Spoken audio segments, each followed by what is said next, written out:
Good morning to all. I am from TSN the school and today we are going to revise chapter number 2 in class 6 science. The name of this chapter is components of food.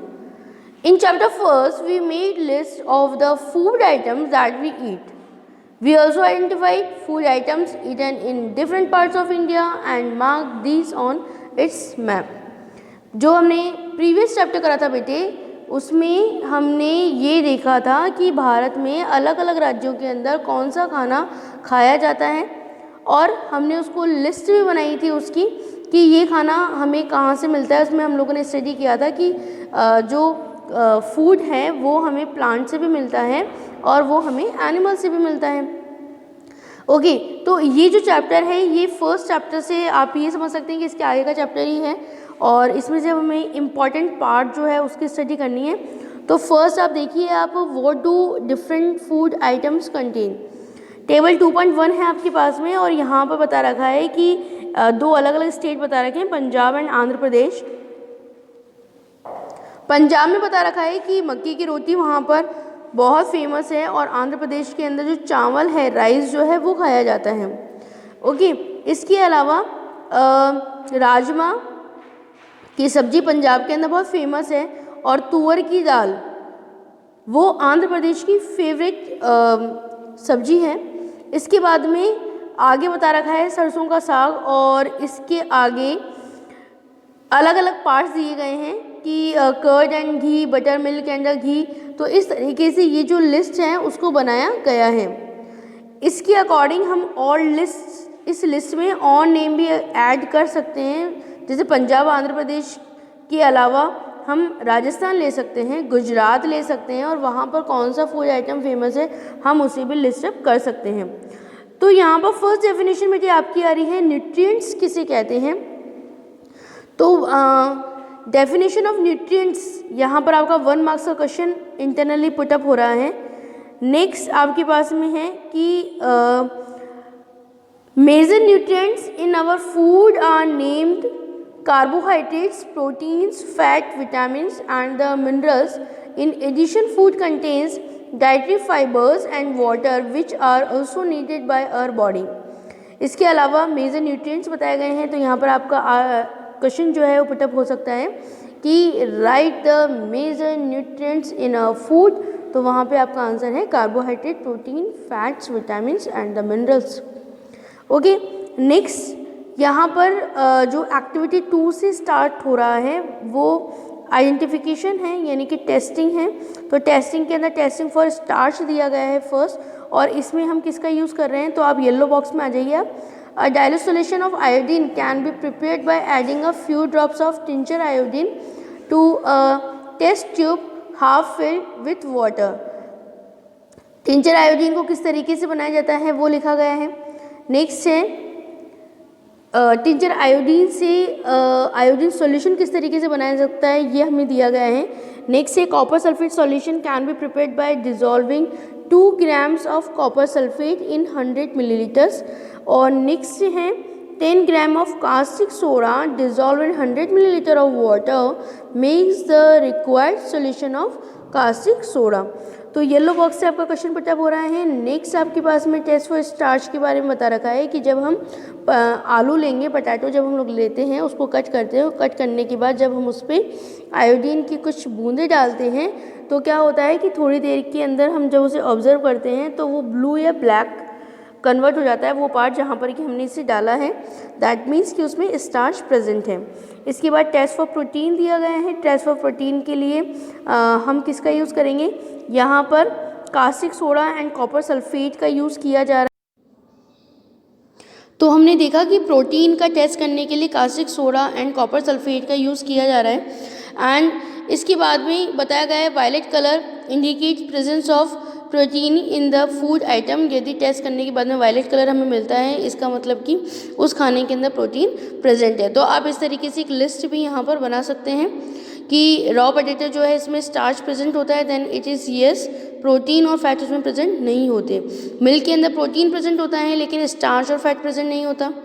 Fat मतलब बहुत कम मात्रा में रहता है उसमें, लेकिन हमने protein का टेस्ट किया है तो हम उसे प्रोटीन को यस करेंगे। ग्राउंडनट के अंदर हमने किसका टेस्ट करा है, फैट का टेस्ट करा है, तो उसमें फैट प्रेजेंट हम शो करेंगे। इसके बाद में टेस्ट फॉर फैट्स के बारे में दिया गया है, तो यहाँ बताया है an oily patch on paper shows that the food item contain fat. तो इसके लिए हमने क्या किया था, कुछ हमने मूंगफली के दाने लिए थे और उसे हमने एक पेपर के अंदर रैप कर दिया था और उसके बाद में उसे हमने पीसा था।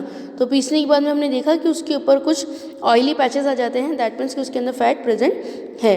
इसके बाद we tested food items for 3 nutrients, carbohydrates, proteins and fats. There are also other nutrients like vitamins and the minerals that are present in different food items. तो यहाँ आगे बताया जा रहा है कि कार्बोहाइड्रेट, प्रोटीन एंड फैट जो है वो और भी इसके अलावा विटामिन्स एंड मिनरल्स जो होते हैं वो न्यूट्रिशंस पार्ट हैं, और कौन कौन से खाने के अंदर क्या क्या प्रेजेंट होता है तो उसका यहाँ पे पिक्चर के थ्रू यहाँ पर समझाया गया है।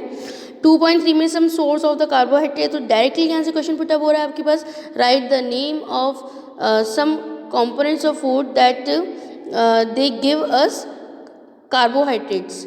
ओके, या फिर ये भी आ सकता है कि write the name of some source of carbohydrates.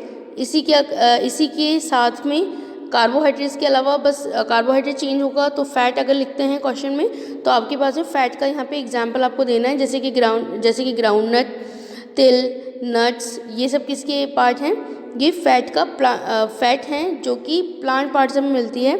इसके अलावा घी, मिल्क, बटर, मीट, क्रीम, ये सब एनिमल सोर्स हैं जिनसे कि हमें फैट्स मिलता है। इसके बाद में आप आ जाइए 2.5 डायग्राम जो आपको दिया गया है। 2.5 के अंदर some source of the proteins, plant source और एनिमल सोर्स को बताया गया है। तो यहाँ से भी क्वेश्चन पुटअप हो रहा है आपका।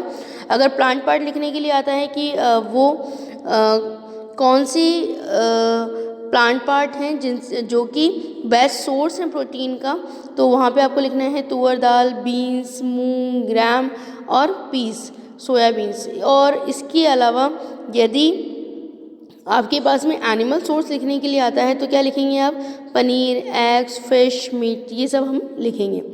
इसके बाद में vitamin A, vitamin B, vitamin C और विटामिन डी के सोर्सेस लिखे गए हैं, सोर्सेस के डायग्राम आपको दिए गए हैं। तो आप इन्हें देखकर अगर इस पर क्वेश्चन आता है तो आप इनकी नेम वहाँ पर लिख दें, 1 मार्क्स का क्वेश्चन यहाँ से पुटअप होता है। इसके बाद में और body also prepare vitamin D in the presence of sunlight, तो ये भी आपका एक क्वेश्चन यहाँ से पुटअप हो रहा है कि धूप से हमें कौन सा विटामिन मिलता है, विटामिन डी, मतलब कि उस सनलाइट के अंदर खड़े होकर हमारी बॉडी जो है विटामिन डी प्रिपेयर करती है हमारी बॉडी के लिए। इसके बाद में डाइटरी फाइबर्स आ रहा है, beside the nutrients our body needs dietary fibre and water, और dietary fibres are also known as the roughages. तो यहाँ पर भी आपके पास क्वेश्चन पुटअप हो रहा है, डाइटरी फाइबर्स किसे कहते हैं। इसके बाद नेक्स्ट आपके पास में सोर्स ऑफ सम मिनरल्स दिए गए हैं, तो मिनरल्स के अंदर आयोडीन हमें किन से मिलता है वो दिया गया है। Next some source of phosphorus, तो मिल्क, बनाना, इनका नेम आपको लिखना है। आयरन के लिए जो सोर्स आपके सामने हैं इनकी नेम लिखेंगे आप। और इसके अलावा कैल्शियम हमें किन से मिलता है, मिल्क से, एग से। अगर क्वेश्चन आता है तो आप इसका आंसर यहाँ से लिख सकते हैं।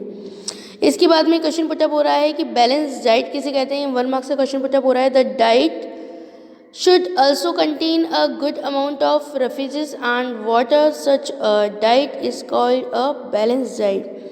ओके, तो 1 मार्क्स का क्वेश्चन आपको यहाँ पे बताया गया है। इसके बाद में एक क्वेश्चन है what you understand by obesity, तो आंसर होगा कि it can be very harmful for us to eat too much of fat rich foods and we may end up suffering from a condition called obesity. यानी बहुत ज़्यादा oily खाना खाना हमारे सेहत के लिए बिल्कुल भी अच्छा नहीं होता। अगर हम बहुत टाइम तक ऑयली खाना खाएंगे, बहुत ज़्यादा खाएंगे, तो क्या हो जाएगा, मोटापा आ जाएगा और ये अपने साथ बहुत सारी बीमारियों को लेकर आता है। इसके बाद में deficiency disease, you know very well कि ये तो बहुत ही इंपॉर्टेंट टॉपिक है। फर्स्ट आपके पास में डेफिशिएंसी दिया गया है, if the continuous over a long period of time, the person may suffer from its deficiency. यदि हमारी बॉडी में किसी भी कंपोनेंट्स की कमी हो रही है और बहुत लंबे समय तक अगर वो बनी रहती है तो हम उसे डेफिशिएंसी डिजीज़ कहते हैं. तो disease that occur due to lack of nutrients over a long period are called deficiency disease. Okay, इसके बाद में लास्ट में ये जो आपके सामने लिस्ट है ये तो मोस्ट इम्पॉर्टेंट है. मैंने जब आपको चैप्टर करवाया था तब भी आपको बताया था कि ये बहुत इम्पॉर्टेंट. तो लास्ट वाला जो पार्ट है वो बहुत ही इम्पॉर्टेंट है हमारे लिए कि यहाँ पर विटामिन ए सी की कमी से लॉस ऑफ विज़न हो जाता है. इसके जो सिम्टम्स हैं वो दिए गए हैं. विटामिन B1 की कमी से बेरी रोग हो जाता है. विटामिन सी से स्कर्वी, विटामिन डी से रिकेट्स, कैल्शियम की कमी से bone and tooth decay and the iodine की कमी से गॉइटर रोग हो जाता है और आयरन की कमी से